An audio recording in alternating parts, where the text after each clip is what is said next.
할렐루야. 예, 오늘 찬양대원들이 조금 결석한 분들이 좀 계시네. 예, 오늘 수고 많이 하셨습니다. 할렐루야. 제가 서울에 장신대 신대원을 다닐 때 이제 사역은 부산에서 했습니다. 그래서 월요일 날 새벽같이 부산에서 올라갔다가 금요일 저녁이 되면 서울역에서 기차를 타고 내려오고 이렇게 했습니다. 근데 그 서울역 맞은편에 보면 노란색 아주 큰 건물이 있었는데 대우 그룹 본사가 그 서울역 맞은편에 늘 있었습니다. 굉장히 큰 건물이죠. 그런데 이제 지금은 이 대우 그 큰 건물이 본사 건물이 외국 회사로 이렇게 매각이 된 걸로 제가 알고 있습니다. 1999년 이 대우 그룹이 이렇게 해체되기 전까지 이 대우 그룹은 여러분 그 15만 명의 인원을 고용하는 그런 큰 기업이었습니다. 계열사가 41개나 되고 국외 법인이 396개나 되는 세계 2위인 그런 그룹이었습니다. 오늘 삼성 이렇게 하면 세계에 가더라도 다 알지 않습니까? 그런 것처럼 세계에 나가서 대우 이렇게 하면 다 알아주는 그런 기업이었죠. 그 김우중 회장님이 세계는 넓고 할 일은 많다라는 이런 책을 지었는데 수많은 젊은이들이 저 책을 읽으면서 굉장히 도전받고 흥분하던 이런 때가 있었습니다. 제 친구는 제가 사범대인데 이제 국가의 발령을 받고 이제 교사로 임명을 되는데 나 그거 받지 않겠습니다 라고 이 발령을 거부하고 대우그룹에 그 입사한 제 친구도 있었습니다. 굉장한 회사였죠. 근데 하루 아침에 공중분해가 다 된 겁니다. 여러 가지 이유가 있겠지만 많은 이 과도한 그 돈을 빌려서 문어발식 경영을 하다가 IMF 때 외환위기가 생기니까 돈이 없게 되지 않습니까? 연속적으로 부도가 나면서 그 재계 위인 그룹이 이렇게 무너지게 된 것입니다. 그 김우중 회장님이 굉장히 우는 이런 모습이 아직까지도 인상에 이렇게 남아 있는데 여러분 어떠한 강력하고 큰 그룹이라 할지라도 경영을 잘못하게 되면 그 그룹이 무너지게 되는 것을 우리는 보게 되는 것입니다. 여러분 나라도 잘 경영하지 아니하면 나라도 한순간에 무너지게 되겠죠. 가정도 잘 경영하지 아니하면 가정도 다 무너지게 되는 것입니다. 오늘 우리는 창세기 25장을 읽었는데요. 오늘 이 창세기 25장을 통하여서 하나님께서 저와 여러분에게 주시는 하나님의 메시지가 있는데 그것은 다른 어떤 것들이 아니라 또 외부적인 것 이전에 자기를 잘 경영해야 된다라는 하나님의 메시지가 오늘 성경에 분명히 기록되어 있습니다. 여러분 오늘 예배를 드리고 우리가 이제 한 달밖에 남지 않았는데 이 남은 이 한 해 동안 또 우리 남은 여생 동안 자기 경영을 잘하는 분들이 되기를 주님의 이름으로 권면을 드립니다. 할렐루야. 그러면 우리가 어떻게 해야 우리 자신을 잘 경영할 수 있는지, 그래서 하나님 앞에 쓰임 받고 주변을 복되게 할 수 있는 인생이 되는지를 오늘 성경 말씀을 통하여서 오늘 같이 살펴보려고 하는 것입니다. 여러분 오늘 창세기 25장 27절 말씀을 한번 보시기 바랍니다. 에서와 야곱은 태어날 때부터 외모나 성격과 기질, 직업이 다른 것을 알 수가 있습니다. 형 에서는 굉장히 몸에 이렇게 털이 많았던 것 같습니다. 성격은 남성적이었습니다. 성장해서 능숙한 사냥꾼이 되었다라고 성경은 말씀해주고 있습니다. 당시 문화 배경 속에서 이렇게 사냥꾼이 되었다라는 것은 굉장한 이 다른 의미가 있습니다. 창세기 10장 8절 이하를 보면 뭐라고 얘기하고 있냐면 니므롯은 세상의 첫 용사다라고 얘기하고 있는데요, 영웅이다 이런 뜻인 것입니다. 여호와 앞에서 용감한 사냥꾼이 되었다라고 얘기하고 있습니다. 그러니까 영웅과 사냥꾼은 동일시되고 있다는 것을 볼 수가 있습니다. 이런 측면에서 보면 에서가 굉장한 사람이다라고 얘기할 수가 있는 것입니다. 그 지역에서 능숙한 사냥꾼이 되었다, 대환영을 받는 그런 직업이었다라고 얘기할 수가 있습니다. 오늘식으로 얘기하면 그 시대 엘리트가 되어서 세계를 다니면서 영향력을 중차대한 일을 하는 사람이다 라고 이렇게 표현될 수 있는 사람이 에서다라고 얘기할 수가 있는 것입니다. 자, 그런데 한번 생각해 보십시오. 굉장히 근육질의 이런 에서입니다. 한번 창 들고 나가서 돌아올 때 어깨에다가 호랑이를 메고 들어오는 것입니다. 그러니까 마을 사람들이 환호를 하고, 그리고 수많은 처자들이 야, 저 형제하고 결혼하면 참 좋겠다 라는 생각을 가진 사람이 누구냐 하면 에서라는 것입니다. 모든 사람이 선망의 눈으로 바라보는 직업이고 그런 사람이었다는 거죠. 자, 이렇기 때문에 에서는 사실 하나님의 위로가 필요하지 않았던 것 같습니다.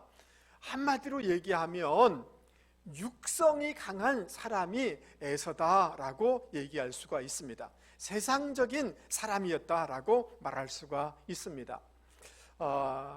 하나님의 말씀이, 그 하나님의 도움이 필요하지 않기 때문에 하나님의 말씀이 들어오지 않아서 자기 변화가 없죠. 굉장히 세상적이고 육성이, 영성이 아니라 육성이 강한 그런 인성이었기 때문에 결국은 아무런 열매를 얻지 못하는 그런 인생이 된 것을 볼 수가 있습니다. 자, 반면 야곱은 좀 어떻습니까? 조용한 사람이었다. 그리고 장막에 계속하여서 거주하였다라고 얘기하고 있습니다. 장막에 있는 것을 굉장히 즐거워하는 그런 사람인 것입니다. 장막에 주로 거하면서 집안에 있는 가축들을 돌보는 이런 일을 행했던 사람이 야곱인 것입니다. 야곱의 기질은 굉장히 치밀하고 계산적이고 꼼꼼한 사람이었습니다. 오늘식으로 표현하면 만년과장 그 공무원과 같은 사람이다 라고 얘기할 수가 있는 것입니다. 겉으로는 굉장히 유해 보이지만 자아가 강한 사람, 철저하게 자기 노력과 자기 머리를 의지하면서 살아가는 사람이 야곱이다 라고 얘기할 수가 있습니다. 야곱이 영성이 아니라 육성적인 사람이라면 에서가 야곱은 은혜에 의지하는 사람이 아니라 자기 노력으로 자기 머리로 살아가는 율법적인 성향의 신앙인이었다. 하나님의 자녀가 아니라 종의 그런 신앙을, 영성을 가지고 살아가는 사람이었다라고 말할 수가 있습니다. 여러분, 이 지점에서 우리는 이렇게 질문할 수가 있습니다. 왜 하나님은 야곱을 들어서 사용했는가? 그러면 에서의 기질과 에서의 성향과 에서의 직업은 하나님 앞에 마음에 들지 않았는가? 야곱의 그 모든 것은 하나님께 마음에 들었는가? 오늘 성경은 둘 다 하나님의 기질, 하나님이 기뻐하는 성향이 아니었음을 성경은 분명히 말씀해주고 있다는 것입니다. 하나님이 편히 들었을 수 있는 스타일이 아니었다는 거예요. 여러분, 이들의 모든 기질과 성향과 성격과 이 모든 것들은 부족함이, 연약함이 분명히 있었다라고 얘기할 수가 있는 것입니다. 그런데 중요한 것은 누가 하나님 앞에 쓰임받느냐 하면 그런 기질과 그런 성향과 그런 성격과 그런 습관들을 하나님의 말씀으로 관리하고 경영해 나가는 사람만이 하나님 앞에 쓰임받는다라고 성경은 말씀해주고 있다는 것입니다. 할렐루야. 여러분, 야곱도 그냥 그대로 선택받아서 쓰임받은 것이 아니에요. 야곱의 이 기질이 나중에는 약복 강가에서 완전히 환도뼈가 부러지고 깨어질 때 이스라엘이 되었고 하나님 앞에 드디어 쓰임받을 수가 있었다는 거예요. 그러니까 자기 기질이 관리가 될 때, 경영이 될 때 하나님이 들어쓰기 시작하더라는 것입니다. 여러분, 28절 말씀을 한번 보시기 바랍니다. 28절 같이 한번 읽어보죠. 시작. 이삭은 에서가 사냥한 고기를 좋아하므로 그를 사랑하고 리브가는 야곱을 사랑하였더라. 이삭은 누구를 사랑했어요? 에서를 사랑하였어요. 왜 에서를 사랑했느냐 하면 에서가 사냥하고 그 잡아온 그 짐승 고기를 구워서 아버지한테 대접을 하는데, 여러분 저는 양념 불고기보다 생고기가 맛있더라고요. 이 이삭도 생고기를 좋아하는 거예요. 미식가이기 때문에 이게 너무 좋은 거예요. 너무 만족이 되는 거예요. 소금 쫙 뿌리고 먹으니까 맛이 너무 좋은 거예요. 그렇게 대접하는 에서가 늘 마음에 드는 거예요. 이삭의 조금 여성적인 측면이 좀 있거든요. 그래서 그런지 에서는 굉장히 남성적이고 호탕하고 활달하고 사나이다운 거예요. 그러니까 이삭의 눈에는 에서가 남성답고 자기 마음에 딱 드는 거예요. 야성미가 있는 거예요. 그러니까 이삭은 에서를 사랑하였다라고 얘기하고 있습니다. 에서를 편애한 거죠. 그를 장자이기 때문에 더 우대하면서 양육을 했다, 이렇게 말씀하고 있습니다. 반면 어머니인 리브가는 야곱을 더 사랑하였다라고 얘기하고 있는데요, 늘 바깥으로 돌고 세상에 인기나 얻으려고 하는 그 에서가 리브가는 마음에 들지 않는 거예요. 집안에 조용히 있으면서 자기 일을 좀 도와주기도 하고, 뿐만 아니라 또 이렇게 대화를 많이 하기도 하고, 그런 야곱이 참 마음에 들었던 것입니다. 자기 코드하고 자기 성향하고 잘 맞는 것입니다. 그래서 어머니 리브가는 야곱을 사랑했습니다. 아버지나 어머니나 그 자녀를 사랑하는 것 자체는 문제가 없지요. 그러나 편애를 했다는 거예요. 특별히 하나님의 말씀을 기준으로 하여서 사랑한 것이 아니라는 거예요. 여러분, 창세기 25장 말씀에 보면 하나님께서 그 쌍둥이를 가졌을 때 두 국민이 내 뱃속에 있는데 큰 자가 작은 자를 섬길 것이다 라고 하나님이 말씀을 주셨어요. 하나님의 계획, 하나님의 마음을 가르쳐 줬어요. 그러면 이 말씀의 기준으로 하여서 큰 애든 작은 애든 양육을 하고 이렇게 키워나갔어야 되는데, 자기들의 성향 따라서 편애를 하였다라고 오늘 성경은 말씀해주고 있는 것입니다. 여러분, 말씀을 기준으로 하여서 에서에게 뭐라고 얘기해야 되겠습니까? 너는 능력이 있고 너의 직업이 탁월하지만 그렇다고 하나님을 멀리해서는 안 된다. 하나님을 의지하면서 너 살아가야 돼 라고 가르쳤어야 되는 거죠. 그리고 너희가 아무리 장자이지만 탁월한 수입도 많이 얻지만 영적인 측면에서는 하나님께서 야곱을 통해서 일하시니까 그의 영적인 권위를 인정해야 돼. 겸손하게 야곱을 통하여서 받는 은혜를 내가 소중히 여기면 너의 인생이 풀어질 거야 라고 이렇게 가르쳤어야 되는 것입니다. 할렐루야. 그런데 오히려 이삭은 그것을 인정하기가 싫은 거예요. 하나님의 말씀을 인정하기가 싫은 거예요. 에서를 계속 높이고, 그러니까 에서 자체도 자기 우월감에 사로잡혀서 살아가게 된 것입니다. 결국 야곱을 증오하게 되어지고 형제간에 많은 어려움이 생기는 것을 볼 수가 있습니다. 여러분, 리브가는 야곱을 사랑하되 무엇을 기준으로 이들을 사랑하고 양육했어야 됩니까? 하나님의 말씀을 기준으로 사랑하고 양육했어야 되는 거죠. 그렇지 않습니까? 그렇지 않은 거예요. 야곱을 불러서 야곱아, 하나님이 너를 통하여서 우리 가문을 일으키기를 원하고 하나님이 너를 통해서 세계 열방이 복받기를 원하는데, 그러려고 하면 너의 그 이기적이고 계산적이고 자기 중심적인 기질을 잘 다듬어 가야 돼. 그래야 하나님이 너를 편히 들었을 수 있어 라고 이렇게 얘기해 줘야 되는 거죠. 맞습니까? 하나님이 너를 지명한 까닭은 너가 특별해서가 아니야. 너가 잘나서가 아니라 모든 사람은 똑같아. 하나님은 하나님의 은혜이기 때문에 네가 하나님께 쓰임 받으려고 하는 거지. 이것을 절대 잊어서는 안 돼. 너의 그 고집을 다스려 나가야 돼. 네가 머리가 좋다고 생각하지만 하나님의 은혜가 없으면, 하나님의 도우심이 없으면 열매가 없어. 하나님의 은혜를 사모하면서 너 살아가야 돼 라고 이렇게 가르쳤어야 되는 거죠. 그렇지 않습니까? 근데 그 아버지 어머니는 말씀으로 그들을 양육하고 돌보지 않았던 거예요. 여러분, 두 아들도 그렇고 부모님도 그렇고, 여러분 그 하나님의 말씀을 기준으로 양육하거나 자기를 관리하거나 경영하지 않은 삶을 우리는 발견하게 되어집니다.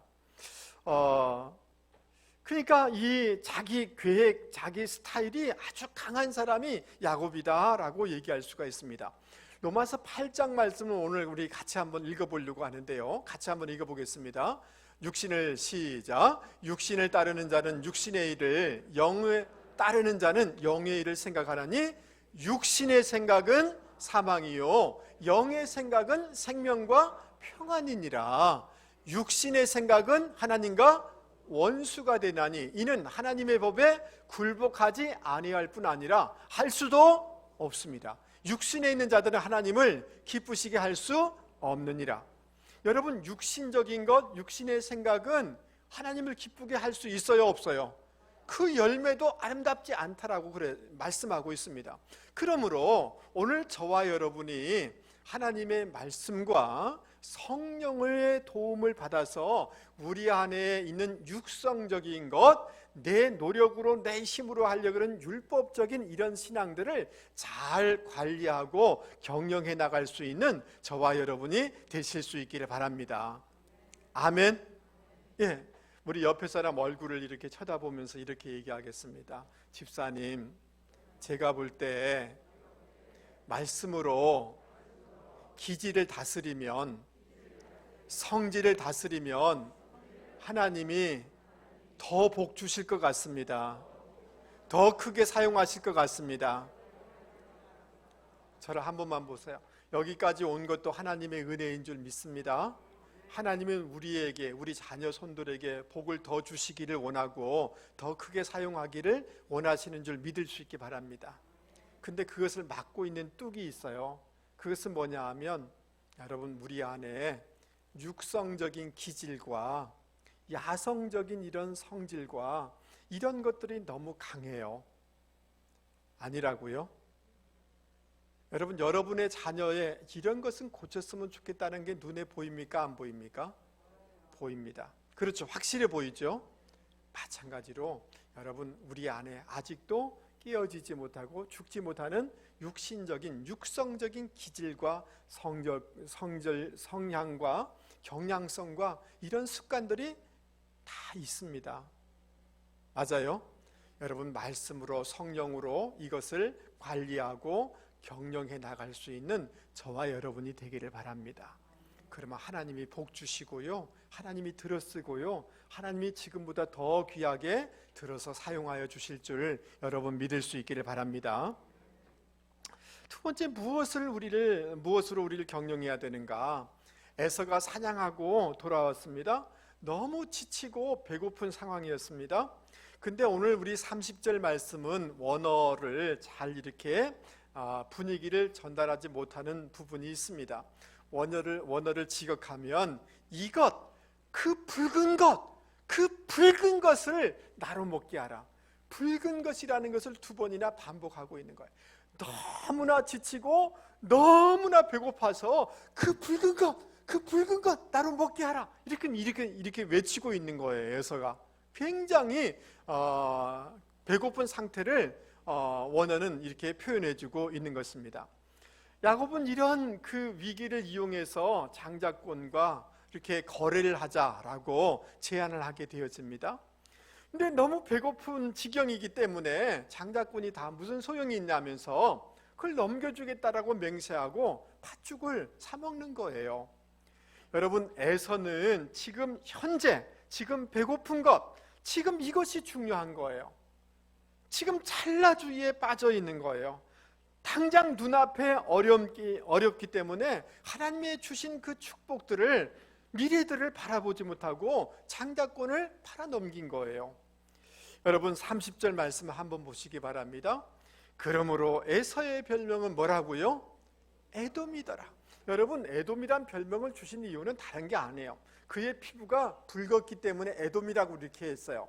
근데 오늘 이 성경 본문은 그것 외에 다른 말을 얘기하는데, 그 팥죽과 장자의 명분을 이렇게 바꿔 먹어버린 참 어리석은 인생이다라고 조롱하면서 그 붉은 것과 바꿨기 때문에 에돔이다, 이렇게 표현해주고 있는 거예요. 굉장히 그 선택이 잘못됐음을 성경은 가르쳐주고 있는 것입니다. 여러분, 지금 에서는 사냥하고 돌아와서 굉장히 지치고 굉장히 배고픈 상황 가운데 있는 것입니다. 여러분, 이 말을 조금 달리하면 몸에 탈진이 있고 경제적으로 굉장히 어려운 상황 가운데 있다라고 얘기할 수가 있겠죠.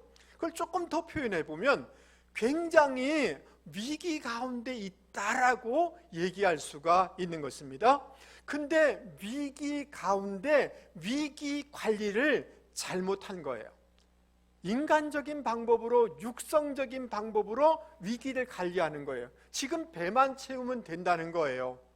그 다음을, 미래를 보지 못하는 거예요. 지금이 당장 중요하다는 거예요. 여러분, 하나님께서 이스라엘 백성들에게 은혜를 베풀어 주셔서 바로의 철권 통치에서 그들을 해방시켜 주셨어요. 이게 얼마나 놀라운 일이고 은혜입니까? 10가지 재앙을 통해서 원수들을 무찔러 주셨어요.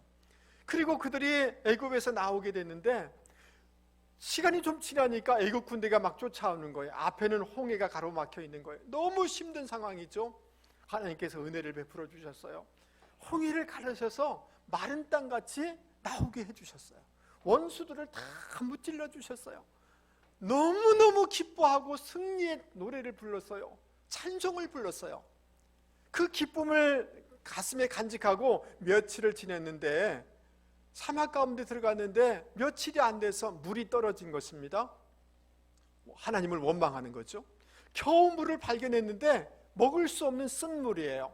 그래서 그 이름을 뭐라고 했냐면 마라라 라고 이렇게 얘기해요. 쓰다는 거예요. 아주 고통스럽다는 거예요. 여러분, 이 말씀은 룻기 1장에도 나와요. 나오미가 이렇게 얘기해요. 나에게 나오미라고 얘기하지 마라. 내 이름을 말하라 라고 얘기해라. 너무 괴롭기 때문에 내 이름을 말하라 라고 얘기해달라 라고 하는 것을 볼 수가 있어요. 여러분, 경제적인 어려움이 있어서 외국으로 이렇게 돈 벌러 갔는데 남편이 죽은 거예요. 두 아들이 죽은 거예요. 지금 경제적으로도 너무 힘든 거예요. 세상 가운데 조롱받는 인생이 된 거예요. 그러니 내 인생이 나오미가 아니라 말하다, 쓰다 라고 이렇게 표현하고 있는, 인생의 가장 극한 이 어려움 속에 위기 가운데 빠진 거죠. 여러분, 그 이스라엘 백성이 이렇게 이 마라라는 지역에서 이런 어려움을 당하게 되자 성경에 보면 이렇게 원망했다라고 얘기하는데 더 깊이 이렇게 살펴보면 밤새도록 원망했다는 거예요. 계속해서 원망했다는 거예요. 그러나 이 위기 가운데 모세는 위기를 다르게 관리를 했습니다. 하나님 앞에 부르짖어 기도했다는 거예요. 위기를, 기도의 줄을 붙잡고 위기를 극복했다는 거예요. 하나님만을 바라보면서 하나님을 의지하면서 그 위기를 관리해 나갔다는 거예요. 여러분, 하나님께 기도하면 하나님이 응답하시는 줄 믿습니다. 하나님이 생각을 주시는 거예요. 음성을 들려는 거예요. 저 나무를 그 쓴물에 던져라. 하나님의 말씀대로 던졌을 때 쓴물이 단물로 바뀌는 놀라운 기적의 역사가 일어나게 된 거예요. 할렐루야. 여러분, 그런데 아까 지도를 한번 보여주시죠. 저 마라라는 지역에서 엘림에 도착해 보니까 여러분, 물샘 12이 있는 거예요. 오아시스가, 큰 오아시스들이 있는 거예요. 그리고 종려나무가 70그루가 있어서 쉴 수가 있는 거예요. 그늘이 있는 거예요. 하나님이 예비한 풍성한 축복이 그곳에 있는 거예요. 근데 마라와 그 엘림의 거리는 8km밖에 안 되는 거예요. 낙타 타고 2시간 되면 가면 되는 거예요. 근데 그것을, 그 미래를 바라보지 못하고 오늘 어려우니까 원망하고 불평하고 좌절해버리는 이것이 이스라엘 백성들의 위기에 대한 반응의 태도인 거예요. 그러나 모세는 위기를 기도로 돌파한 것을 볼 수가 있는 것입니다. 여러분, 우리가 잘 아는 것처럼 욥이라는 사람 알지 않습니까? 여러분, 한순간에 재산을 다 잃어버렸어요. 한순간에 자녀가 다 죽었어요. 한순간에 자기의 건강을 잃게 됐어요. 이러면 이거는 절망이죠. 위기죠. 여러분, 그때 욥이 뭐라고 고백합니까? 내가 모태에서 적신으로 나왔는데 적신으로 돌아갑니다. 주신 자도 요하시고 가져가신 분도 요하십니다. 하나님을 오히려 찬송합니다. 하나님을 원망하기보다 이 모든 것을 하나님 앞에 맡겨드리고 하나님의 주권을 인정해요. 할렐루야. 위기라고 해서 어리석게 막 낙심하고 절망하고 원망하는 게 아니었어요. 믿음으로 견뎌냈어요. 정죄하는 친구들을 위해서 오히려 용서하고 그들을 위해서 기도해 줬어요. 그랬을 때 하나님께서 그에게 여러분 갑절의 복을 주셨어요. 자녀들은 그대로 주셨지만 모든 것이 갑절이 되도록 복을 주셨어요. 할렐루야. 여러분 한나와 히스기야, 여러분 한나는 자녀가 없는 절망이 있었어요. 히스기야는 자기 몸이 병들었어요. 나라가 망하게 됐어요. 그랬을 때 그들은 성전에 들어가서 하나님 앞에 간절히 기도하는 믿음의 그 방법으로 위기를 관리했어요. 할렐루야. 안 되니까 면벽 기도하면서 하나님 앞에 기도할 때 하나님이 치료의 은혜를 베풀어 주셨어요. 여러분 여호수아는 자기 앞에 난공불락의 여리고성을 맞닥뜨리게 되었어요. 도무지 이 절벽은, 이 난관은 헤쳐나갈 수가 없는 거대한 벽이었어요. 그럼에도 불구하고 하나님의 말씀 앞에 순종해요. 믿음으로 그 성을 돌게 되어져요. 그리고 믿음으로 선포하게 되어질 때 여러분 여리고성이 무너지게 되는 기적을 경험하게 되었어요. 여러분 제자들 어떻습니까? 예수님께서는 승천해버렸어요. 적들은 제자들을 죽이려고 호시탐탐 노리고 있어요. 그때 그들은 마가의 다락방에 들어가서 간절히 기도할 때 성령으로 충만하게 되었고, 성령이 충만하게 되자 담대하게 되었고, 나가서 복음을 증거하고 세계의 복음을 증거하게 된 것입니다. 여러분 위기 가운데 성령 충만으로 위기를 관리하고 정령한 것을 볼 수가 있는 것입니다. 여러분 성경을 볼 때, 기독교 역사를 볼 때 언제 한번 위기, 어려움이 없는 시대가 없습니다. 어려움이 없는 사람이 없습니다. 그러나 믿음의 사람은 믿음의 방법으로 위기를 관리하더라는 것입니다. 할렐루야. 현재 어렵지만 이것 넘어 하나님의 비전과 하나님의 미래를 바라보면서 기도의 줄을 가지고 위기를 경영해 나갈 때 하나님이 은혜를 베풀어 주시는 것입니다. 그러므로 사랑하는 성도 여러분, 오늘 정말 어려운 시대를 우리는 살아가고 있습니다. 우리 육신대로 반응할 것이 아니라 너무 쉽게 좌절하거나 포기하지 마실 수 있기 바랍니다. 여러분 마라바 엘림 사이는 10km도 안 되는 거예요. 여러분 지금 우리가 살아왔지만 지금 이런 날이 올 거라고 누가 생각했습니까? 여러분 고난 뒤에 좋은 날이 왔지 않습니까? 지금 우리가 어렵지만 하나님이 예비해 놓으신 하나님의 미래가 있고 하나님의 예비된 복이 있는 줄 여러분 믿을 수 있게 바랍니다. 그 미래를 바라보시면서 믿음의 방법들을 총동원하여서 위기들을 관리해 나갈 수 있는 저와 여러분이 되기를 바랍니다. 위기는 어느 시대나 누구에게나 다 있다. 그러나 그때 믿음의 방법으로 위기를 관리해 나갈 때 하나님이 우리를 들었을 것이고 하나님의 예비한 복을 누리게 되어질 줄 여러분 믿을 수 있기를 바랍니다. 여러분 31절 34절 말씀을 한번 보시기 바랍니다. 여러분 그 야곱이 장자의 명분을 팔라고 이렇게 하니까 에서가 너 뭔 소리 하는 거야? 장자의 명분을 팔라고 이렇게 화를 낼 줄 알았어요. 그런데 에서는 그런 반응을 하지 않아요. 내 배고파 죽게 됐는데 이게 뭐 그리 중요하다고 라고 하면서 팥죽과 그냥 팔아먹인 것입니다. 장자의 명분을 가볍게 여겼다라고 성경은 표현해주고 있습니다. 소홀히 여기다, 경멸하다, 비웃다, 업신여기다 이런 뜻인 거예요. 그러니까 이 장자의 귀한 축복을 너무너무 우습게 여긴 거예요. 그래서 히브리서는 망령된 자다라고 이렇게 설명해주고 있습니다. 여러분 그렇다면 장자권이라는 것이 그 유대 문화 속에서 어떤 의미가 있을까요? 우리 방송 직접 온풍기를 좀 꺼주시면 좋겠습니다. 공식적으로 아버지의 그 권위를 승계하는 것이 장자권입니다. 한 가문을 대표하는 그런 대표자로 인정받는 것이 장자권입니다. 부모 재산을 다른 형제보다 배나 받는 것이 장자권입니다. 특별히 장자들은 집안을 관리할 뿐 아니라 심지어 집안의 일을 재판할 수 있는 권한까지 가지고 있는 것입니다. 여러분, 그 장자권 중에 중요한 것이 뭐냐 하면 축복권이 있었어요. 뭐가 있었다고요? 예, 여러분, 이 히브리인들은 이렇게 믿음으로 선포하면 그게 그대로 이루어진다고 믿어요. 그리고 실제 그렇게 돼요.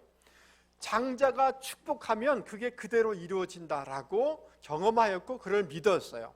그러니까 장자권은 곧 축복권인데 그것을 뭐로 여겼느냐 하면 그 축복권 자체가 재산으로 여겼단 말이죠. 엄청난 거죠. 그것을 그냥 한순간에 팔아 넘긴 거예요. 여러분, 장자라는 것은 아브라함의 복을 받아서 흘러가게 하는 그런 축복이 있는 거예요. 다른 말로 얘기하면 메시아가 올 수 있는 통로가 된다는 거죠. 그것을 소홀히 여겼다는 거죠. 이 엄청난 어떤 영적으로나 또 어떤 모든 영역에 복이 담겨 있는 이것을 그냥 세상 것과 쉽게 바꿔버린 것을 볼 수가 있습니다. 여러분, 그러면 왜 에서가 이 장자권을 소홀히 여겼을까요? 단순하게 보면 배고프니까 그거 바꿨다라고 생각할 수가 있습니다. 그러나 좀 더 생각해 볼 필요가 있습니다. 여러분, 아브라함이 175세까지 살았는데요. 그렇다면 에서는 어릴 적부터 청소년까지 할아버지 아브라함을 통해서 하나님의 이야기를 들었습니다. 하나님의 살아계신 그 역사를 들었습니다. 말씀도 들었습니다. 근데 에서는 그때마다 지겹다라고 생각했던 사람이라는 거예요. 말씀이 지겨운 거예요. 하나님이 그렇게 소중하게 느끼지 않았다는 거예요. 그리고 한번 생각해 보시기 바랍니다. 여러분, 에서는 하나님의 이런 것들이, 이런 이 신앙적인 것들이 굉장히 거추장스럽고 고리타분하고 이렇게 느껴진 거예요. 왜냐하면 너무 자유분방하니까. 그리고 여러분, 에서는 한번 자기가 나갔다 오면 오늘식으로 하면 수억을 벌고 돌아오는 거예요. 여러분, 이해되시죠? 한번 자기가 일하면 이 월급이 엄청나게 이렇게 많은 거예요. 하나님의 도움이 필요할까요? 없을까요? 하나님 없어도 자기 힘으로 살 수 있다는 거예요. 그리고 세상 사람들에게 인기가 많잖아요. 그렇죠? 대단한 인물이다. 그러니까 하나님을 의지하지 않는 거예요. 하나님의 것이 소중한 것이 아닌 거예요. 그 장자권 그거 없어도 나는 살아갈 수 있다라고 생각해서 이 장자권을 팔아 넘긴 것을 볼 수가 있는 것입니다. 그러니까 세상 것에 영적인 그 보화를 세상 것에 눈에 가려서 영적인 가치들을, 영적인 보화들을 보지 못하는 영적인 소경이 됐다라고 말할 수가 있는 것입니다. 여러분, 지금으로부터 153년 전 1867년 그 미국의 슈워드라는 국무장관하고 러시아의 스테클이라는 그 대사가 그 회담을 하게 되어져요. 그것은 다름이 아니라 그 러시아의 알래스카를 이렇게 거래하는 회담이 있게 되어집니다. 여러분, 슈워드라는 사람은 누구냐 하면 링컨 대통령의 최측근 참모인데 링컨 대통령만큼이나 신앙이 좋았던 그런 사람입니다. 근데 링컨 대통령이 갑자기 죽게 되어지니까 그 다음 앤드류 존슨 대통령 밑에서 국무장관 일을 계속 맡고 수행하고 있는 거죠. 그런데 이제 러시아는 오스만 투르크와 전쟁에서, 크림 전쟁에서 패배하면서 엄청나게 국가가 어려운 가운데 있었어요. 재정이 힘든 가운데 있었어요. 그러니까 그들이 생각해서 이 알래스카는 그냥 동토의 땅, 얼음 땅이니까 이거 팔아서 돈을 좀 거둬야 되겠다, 재정을 좀 메꿔야 되겠다는 생각하에 거래를 하게 된 것입니다. 그런데 이런 거래가 있다는 것을 알고 미국의 많은 여론과 사람들이 굉장히 비난을 해요. 아니, 그 얼음 땅덩어리를 사가지고 그 무슨 소용이 있는가라고 하는 거예요. 근데 이때 슈워드라는 이 국무장관이 하나님 앞에 엎드려요. 간절하게 기도해요. 하나님, 이 일을 진행해야 될까요? 어떻게 하면 좋을까요? 간절히 기도하는데 하나님께서 감동을 주시는 거예요. 그거 사라, 그거 괜찮다 라고 하는 감동을 주시는 거예요. 그래서 그 기도를 마치고 회담장에 들어갔는데 이 갑자기 러시아에서 아주 소극적인 반응을 하는 거예요. 그래서 애써서 설득을 이렇게 해가지고 여러분 720만 달러에 이 알래스카를 사게 되어져요. 이 엄청난 넓은 땅인데 1000평당 20원 주고 산 거예요. 굉장히 싸게 산 거죠. 그렇죠. 그런데 미국에서 난리가 난 거예요. 뭐 국부를 다 탕진했다, 국회에서 난리가 나는 거예요. 국부를 낭비했다 막 그러는 거예요. 여러분 30년이 못 돼서 그 알래스카를 조사하는데 3억 달러의 가치의 금광이 발견되게 되어져요. 여러분 그 안에 조사를 해보니까 엄청난 석유, 천연가스, 석탄, 니켈 막 없는 자원이 없는 거예요. 엄청난 자원의 창고, 보고가 되는 거예요. 그리고 여러분 저기 알래스카는 관광지로 유명하잖아요. 특이한 관광지로 지금도 많은 사람들이 가게 되죠. 뿐만 아니라 군사적으로도 엄청난 유리한 지형에 있게 되는 거예요.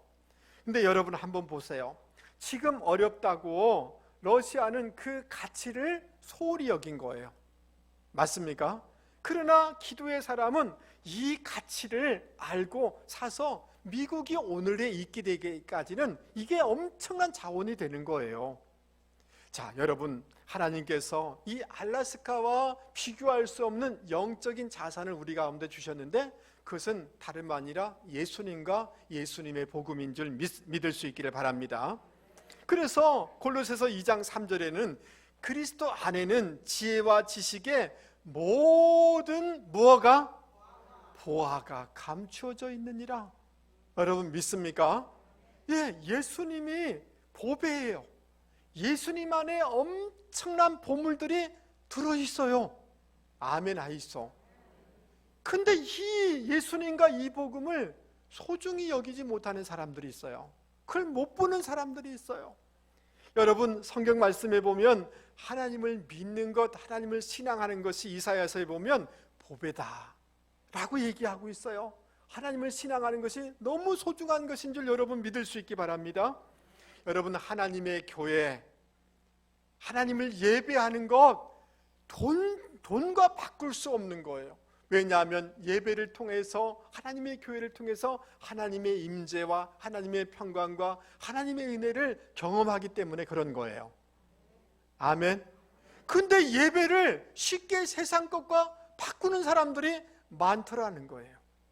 여러분 하나님의 말씀이 보배라는 것을 믿을 수 있기 바랍니다.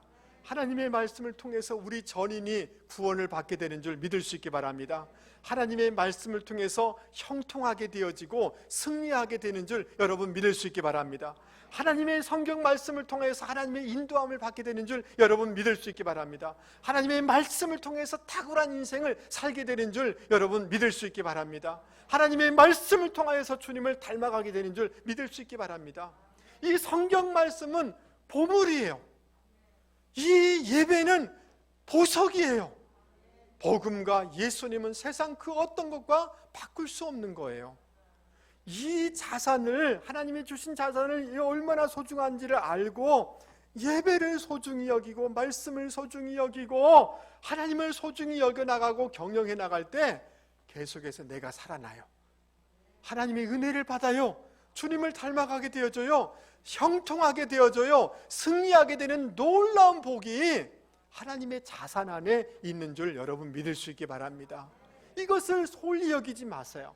소중히 여기고 잘 경영해 나갈 수 있는 우리 모든 성도님들이 되기를 바랍니다. 사랑하는 성도 여러분, 저는 바라건대 우리 모든 성도님들이 하나님의 복을 더 많이 받기를 축복합니다. 우리 자녀손들이 하나님 앞에 더 귀하게 사용되기를 주님의 이름으로 축복합니다. 여러분 하나님이 들어쓰기를 원하는데 이거를 방해하는 것들이 있어요. 그것이 뭐냐면 우리의 자아예요. 우리의 기질이에요. 우리의 못된 성깔들이에요. 우리의 잘못된 습관들이에요. 말씀으로 이것을 관리하고 다스리고 경영해 나갈 수 있는 우리 모두가 되기를 바랍니다. 오늘 이번 주간에 오늘 집에 가서 여러분 못된 성질을 말씀으로 격려하세요. 여성분들 격려하시기 바랍니다. 집에 갔는데 남편이 뭐라고 그래요? 그러면 언제 총이 여기 속에 있는지 권총도 안 해요. M16을 가지고 다다다다다다다다 안 돼요. 말씀으로, 성령으로 나의 기질을 다스리면 하나님이 큰 복을 주셔요. 할렐루야. 교회 안에서도 우리의 성과를 잘 관리하면 하나님이 복 주실 줄 믿을 수 있기 바랍니다. 오늘 다 어렵습니다. 그러나 오늘만 보지 마시고 미래와 하나님의 비전을 가지고 오늘의 위기들을 경영해 나가시고 관리해 나갈 수 있는 저와 여러분이 되기를 바랍니다. 기도의 줄을 놓치지 마실 수 있기 바랍니다. 위기를 어떻게 경영하느냐에 따라서 우리의 미래와 우리의 삶이 달라지게 될 줄 믿습니다. 여러분, 하나님의 자원들을 소중히 여길 수 있기 바랍니다. 아멘. 제 친구가, 개원이란 친구가 그 옛날에 엿장수 있잖아요. 동네 엿장수, 부산도 있었어요. 여러분, 빈병 그래요, 헌 고무신 이거 해서 엿 바꿔야죠. 그런데요, 어머님 금비녀, 은비녀 해서 바꾸니까 엿을 많이 줬어요. 그날 저녁에 동네에 난리가 났어요. 부지깽이로 두들겨 패는 거죠. 그건 바꾸면 돼요, 안 돼요? 안 되는 거죠. 예배와 세상 것과 바꾸면 안 되는 줄 믿습니다. 이런 영적인 자산을 잘 관리함으로 하나님의 복을 받고 더 크게 쓰임받는 모든 성도님들이 되기를 주님의 이름으로 축복합니다. 오늘 우리 말씀을 생각하시면서 찬송가 441장을 부를 터인데 자주 부르지 않는